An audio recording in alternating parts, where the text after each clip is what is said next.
This is the Proscan Elite 10.1 inch, which is a cheapo tablet one of my dad's friends got for me from Walmart for $39.99.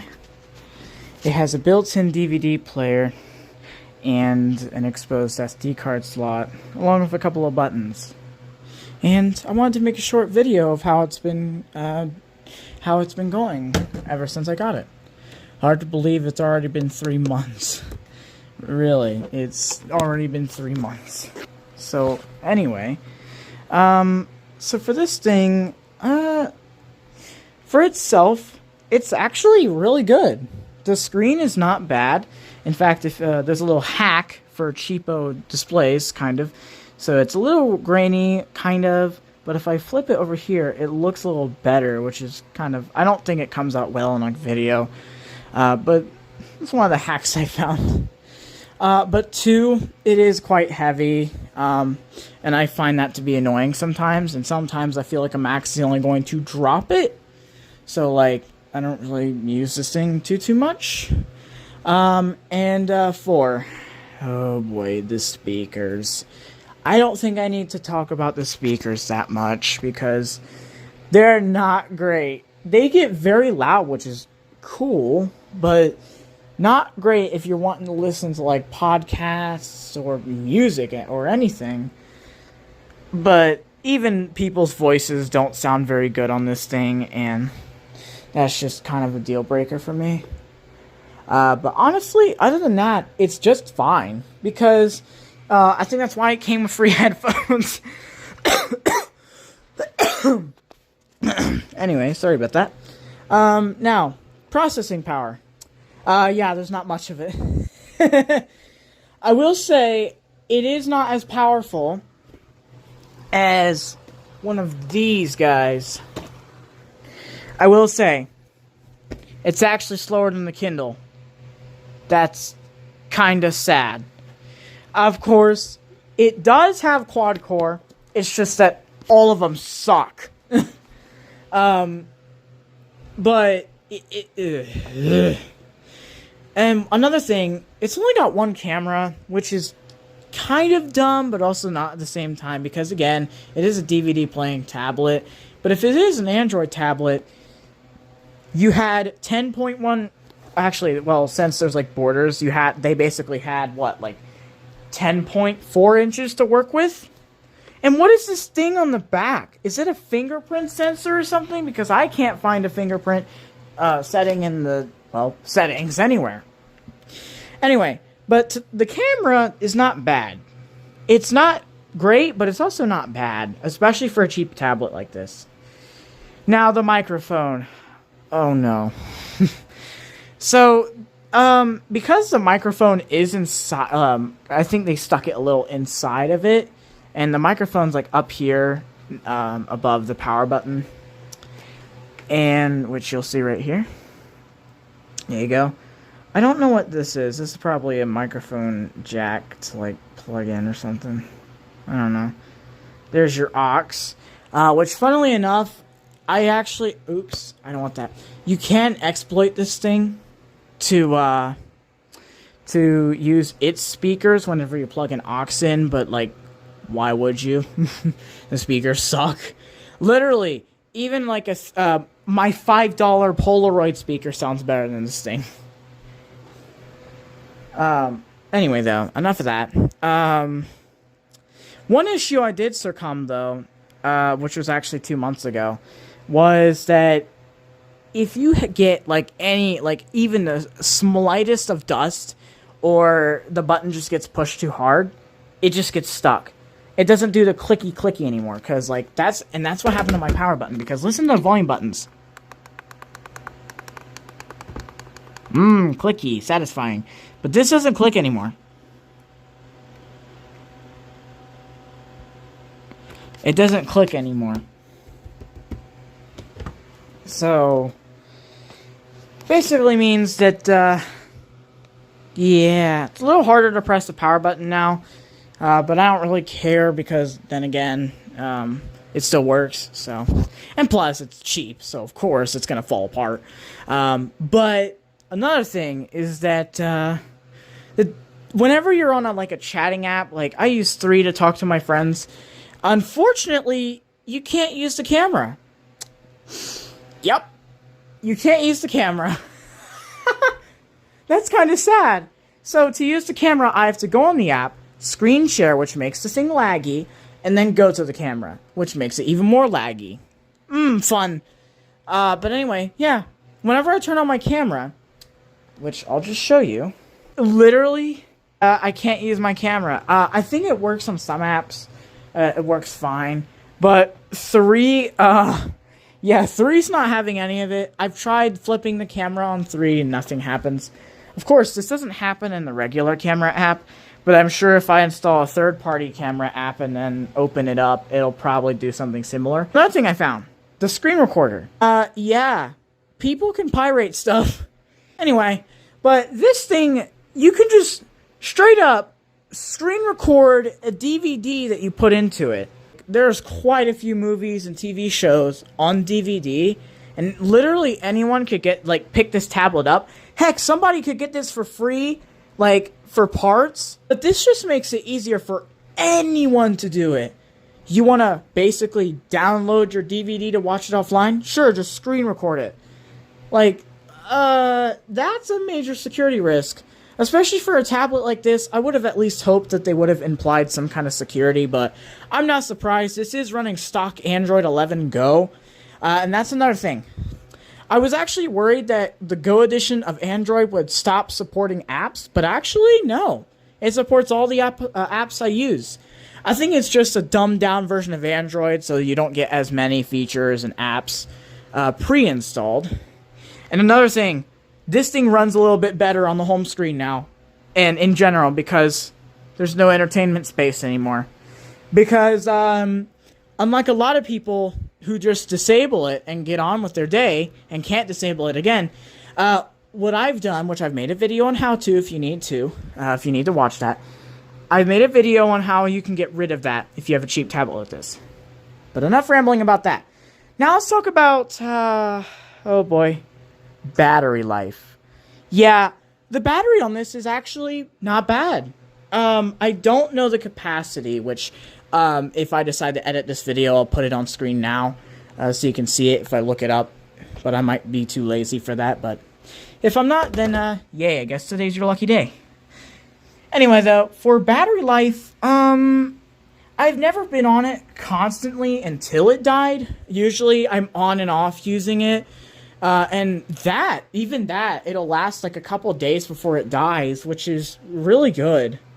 But something I've always noticed is that sometimes when it reaches 15% or 14%, specifically, for whatever reason, it just starts draining pretty quick and then it just dies at 2%. I don't know why. I think it's just either the battery is not as big as the indicator is trying to, indicate that it is. Or it's a crappy indicator, or another thing, if it's just a bug. Because that's kind of sad. Because that basically means that you have to stay above 15%. But then sometimes, on other occasions, the battery would just keep rolling. It's fine. It keeps rolling fine.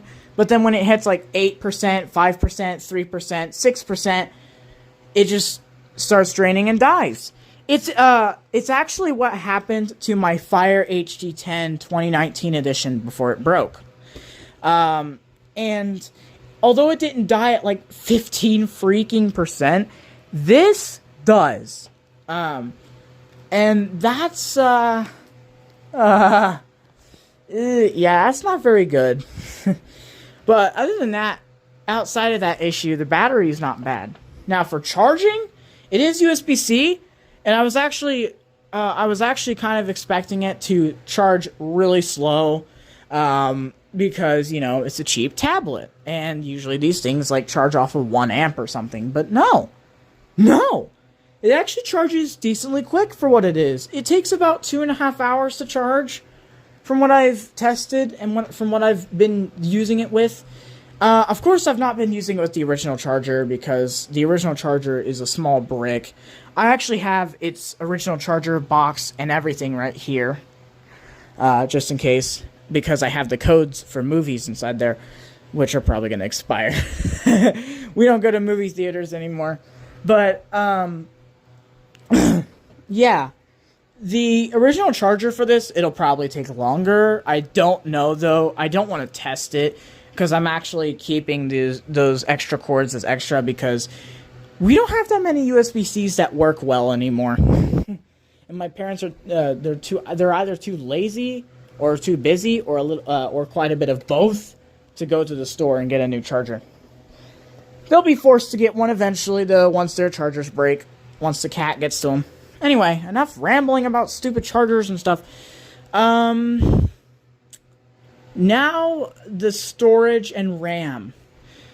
So, from research, Android Go is usually given to devices with 16 gigabytes of storage or below, and 1 gigabyte and below. But this thing really doesn't need Android Go, until I found out why. But I'll get to that in a minute. But this is, again, running Android 11 Go on 2 gigabytes of RAM and 32 gigabytes of storage. And, yeah, this actually runs, like, well, not, I've already talked about processing power, but the hard drive speed is not bad. Even on my crappy internet, when I download stuff, it's kind of, it's really similar to the internet speed itself. So, like, good job on you, Proscan. And yet, DankPods bought a $50 laser tablet that was $11 more than this, and it was worse. DankPods be buying the wrong stuff. But the reason I mentioned him is because it was ironic. Because a quick backstory is that I got this only a month after I watched DankPod's cheap tablet videos. His iCraig and the laser thing. Actually, I don't think the iCraig video was out at that time. Maybe it was, maybe it wasn't, I don't remember. But I remember, because my dad's friend, like I said, Mike, who is the one who gave me this, which is the Galaxy Tab A8 first generation. He also gave me a Nextbook tablet. However, it was activation locked because Walmart thought, oh, we're going to try some anti-thefting that totally won't suck if you lose your receipt on accident, or if you don't get one, or if you lose the box. Yeah, totally not a bad idea. Yeah, and we wonder why you stopped doing that. Well, I don't know if they completely stopped doing it, but this thing was from Walmart, so they and I didn't have that issue, so they probably did. But he felt bad for not being able to find the original box, so he just got me this thing. So, that's cool. Shout out to him. Anyway, enough of that. But yeah, it runs pretty well for what it is. And 2 gigs of RAM is really helpful. Now, one thing I do find really irritating, so if I go ahead and unlock my Kindle Fire real quick, right, you'll see this on the bottom. That, when I used to use my HT10, that bugged me so much. It was so annoying. Because I usually, like, I hold my tablet with, like, well, 2 hands, but I can hold this with 1 because it's 8-inch, not 10. But anyway, yeah. I didn't have a bumper case for that. So it was just, like, on the screen almost. And it was freaking annoying. I hated it. I've screamed at that thing so many times because of that. And this one's also annoying. The HT8 2020 editions have terrible touchscreens, which I'll talk about in a later video. But this is not as annoying, but it can be irritating. I'm so used to the home buttons and stuff being in the middle because, you know, I came from a Kindle Fire. And every time I want to hit back, which is usually like over here, I hit this instead. It's kind of cool to have a little favorite apps or like shortcut center, but it's really annoying and you can't turn it off. And let me show you the only way to turn it off, which kind of makes everything a little too big for my liking, which is by increasing the display size. So if I increase it, you see it gets bigger. But if I put it on the max, see, the Walmart button's gone. But ew,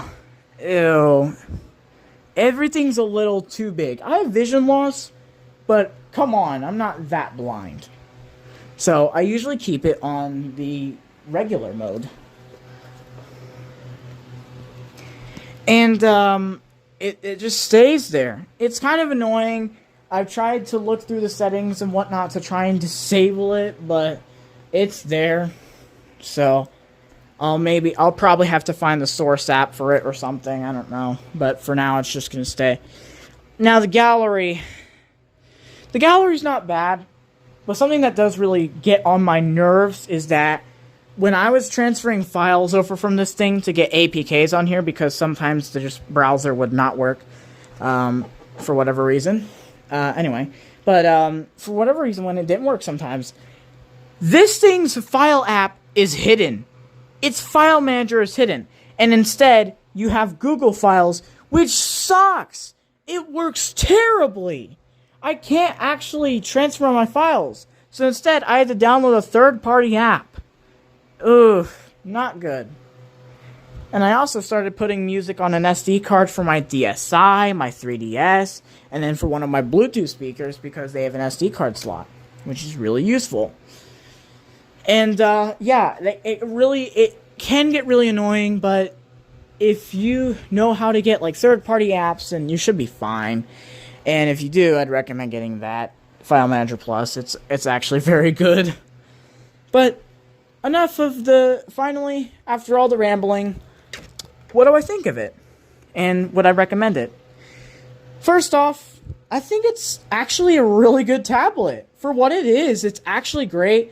Of course, this is not going to be my main tablet, because I know I sound spoiled, but, like, yeah, I can't manage YouTube channels on this, because Google, they're overcomplicating YouTube, and it's really laggy on this thing. Now, YouTube Advanced runs a little bit better, but New Pipe is way better. Like, just watch how fast it loads. Boom. Done. Now watch how fast YouTube loads. Yeah, and that's another thing. You have to deal with that, too.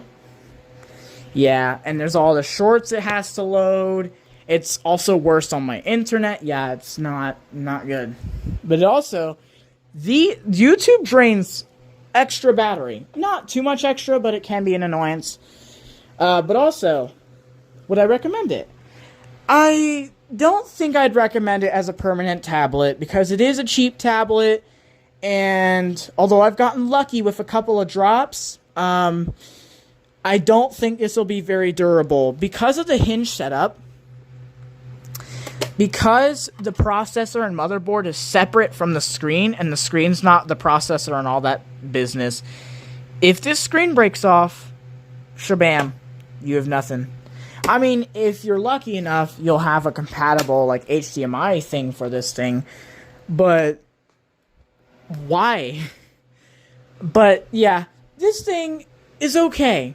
I would recommend it, like me, for example, to hold me off until I can ask for a better tablet, or until my parents can afford a good one.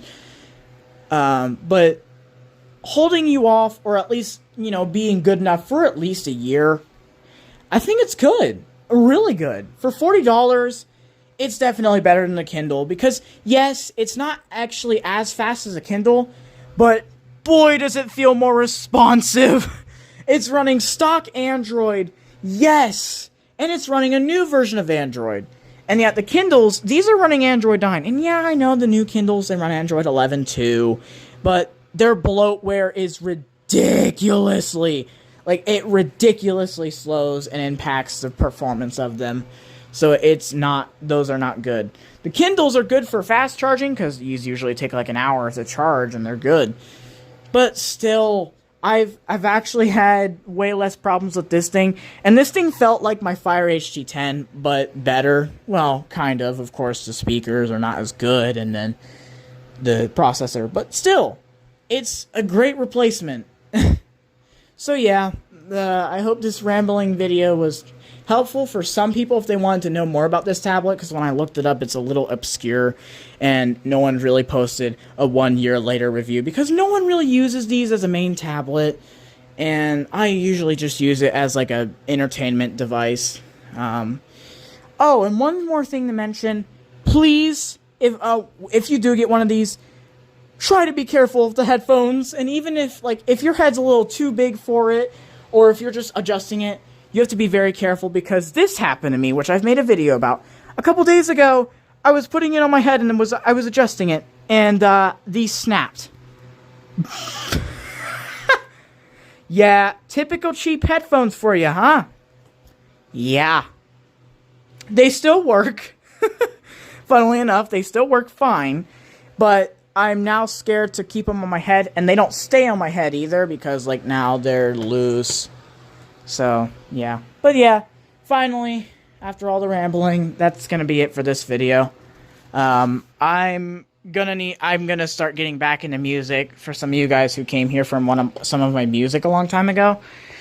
I need to get back into music. I've also got a couple of other videos I still need to get off of my phone and upload, so you'll probably see those over the next week, because, like, I've just been wanting a break from YouTube because it's kind of stressful trying to think of an idea for a video, so I haven't been uploading much, at least new content. So, yeah.